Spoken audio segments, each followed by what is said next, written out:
Ini adalah sesi perkongsian audiobook yang ke-16 daripada 26 sesi keseluruhannya bagi perkongsian bacaan buku petualangan kursi ajaib ataupun pengembaraan kerusi ajaib, iaitu versi terjemahan ke bahasa Indonesia daripada versi asal dalam bahasa Inggeris, Adventures of the Wishing Chair oleh Enid Blyton.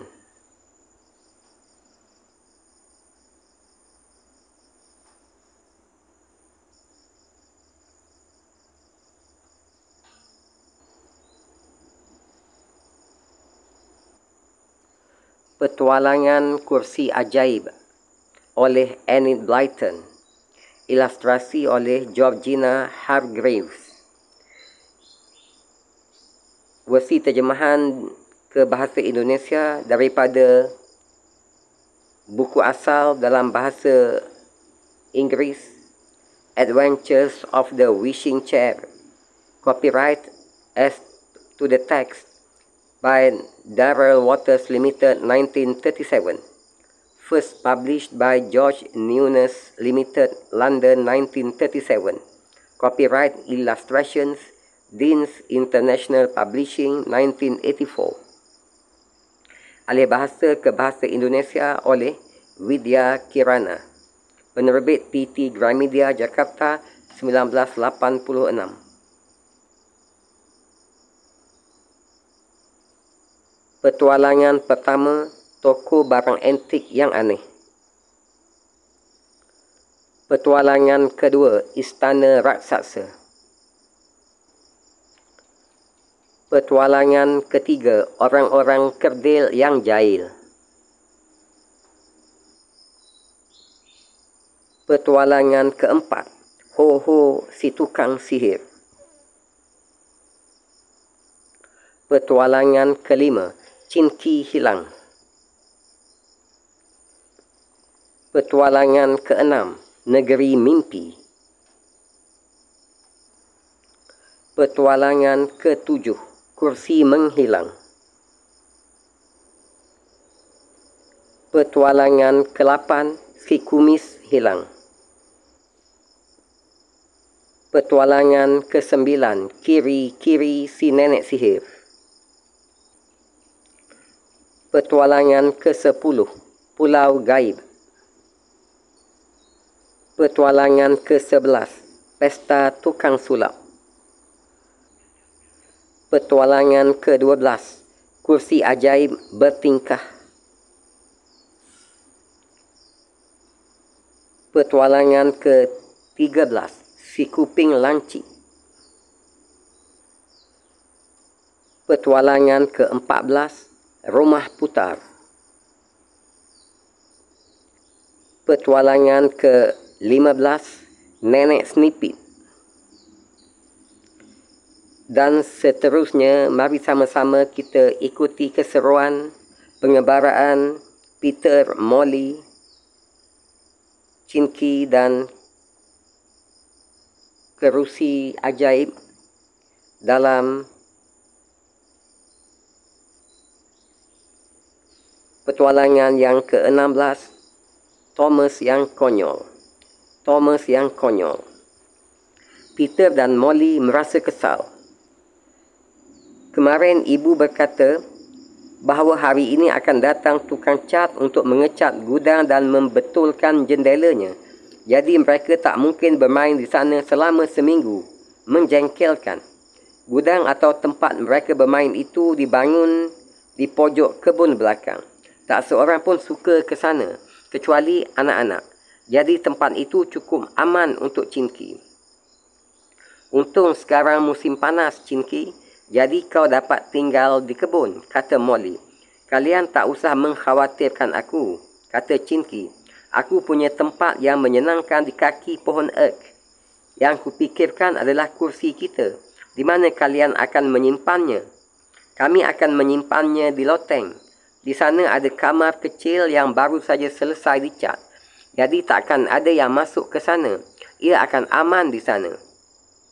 Ketika ayah dan ibu sedang pergi, Molly dan Peter mengangkut kursi itu ke loteng dan menguncinya di sana. Jendela juga dikunci rapat. Mereka tak mungkin mengajak Chinky bermain di rumah. Dia tak ingin orang lain melihatnya. Jadi kedua anak itu mengundang Thomas, anak yang tinggal di seberang rumah. Sebetulnya mereka tidak begitu suka bermain dengan Thomas. Tapi daripada tidak ada yang diajak bermain, Thomas datang. Segera saja ia bosan main serdadu perang. Lalu dia main akrobat. Dia pandai main akrobat. Aku dapat melipat mukaku, katanya pada Molly dan Peter. Lalu dia mulai bertingkah. Kedua anak itu memandangnya terkejut. Thomas main lipat wajah.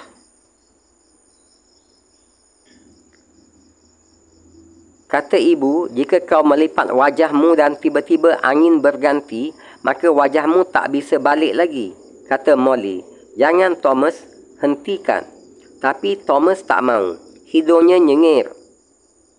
Dahinya berkerut dan pipinya menggelembung.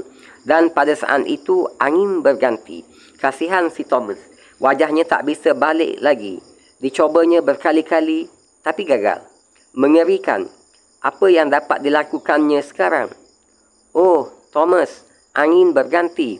Aku melihat bulu angin berputar, teriak Molly.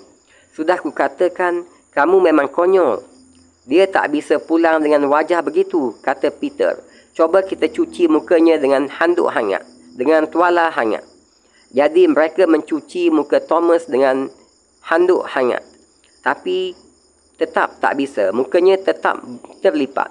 Mungkin Chinky tahu caranya, kata Peter akhirnya. Siapa Chinky? Tanya Thomas. Ah, kau, potong Molly. Peter, carilah Chinky di kebun. Tanyakan padanya. Kutunggu di sini bersama Thomas. Dia tak boleh keluar. Kalau kepergok ibu, nanti disangkanya Thomas mengejeknya dan tidak sopan. Peter pergi ke kebun. Dia menyiulkan nada yang diajarkan Chinky kalau ia ingin bertemu dengannya. Chinky membalas dengan siulan. Peter melihatnya duduk di bawah rumpun mawar, sedang menjahit baju. Ada apa? Tanya Chinky sambil terus menjahit. Kami punya teman yang suka main lipat wajah, kata Peter. Waktu dia sedang melipat wajahnya, tiba-tiba angin berganti. Dan tinggallah dia begitu. Aku disuruh Molly ke sini. Dapatkah kau menolongnya? Bocah konyol seperti itu tak perlu ditolong, kata Chinky sambil mengganti benang. Oh, Chinky, kita harus menolongnya, kata Peter. Ibunya pasti mengira kami yang salah. Gawat, kau tak ingin kami dikurung seminggu di kamar, kan? Ya, memang, kata Chinky sambil memakai bajunya. Aku mahu membantu kerana kau kawanku. Hanya ada satu cara, jawab Chinky. Apa itu? Tanya Peter. Kau harus mencari angin yang sama, yang tadi. Lalu meniupkannya ke wajahnya, kata Chinky. Dia akan sembuh. Yang sulit ialah menangkap angin yang sama itu. Bagaimana? Tanya Peter putus asa.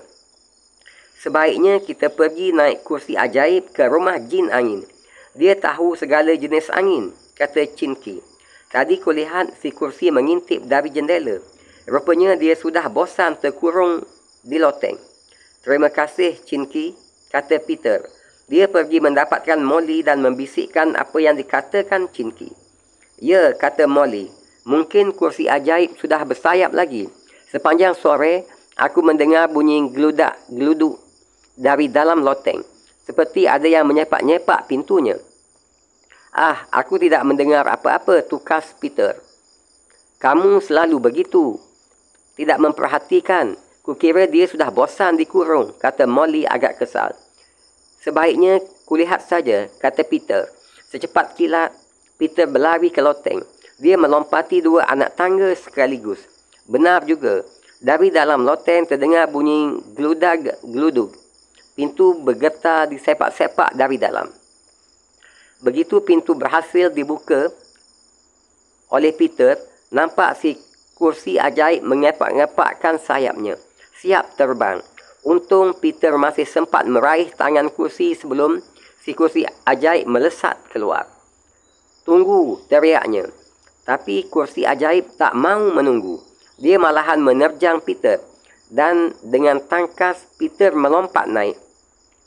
Kita jemput Chinky dulu. Peter berteriak keras-keras sambil harap-harap cemas. Mudah-mudahan mereka tak berpapasan dengan siapa pun. Mudah-mudahan tak ada yang melihat mereka. Kursi melayang menuruni tangga, lalu keluar ke kebun belakang.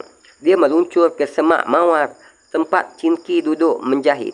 Sayapnya mengepak-ngepak tak sabar. Hop, Chinky melompat naik. Ke rumah jin angin, serunya. Lihat, Peter, dia nampak kesal dikurung terus. Molly sedang melihat keluar jendela. Dia mendengar waktu kursi keluar. Dia melihat kursi itu terbang membawa Peter dan Chinky. Oh, seandainya aku ikut, bisiknya. Tapi aku harus menunggu Thomas, katanya pada diri sendiri. Dia akan lari pulang kalau tidak. Dan dengan muka terlipat begitu, mudah-mudahan Peter dan Chinky berhasil.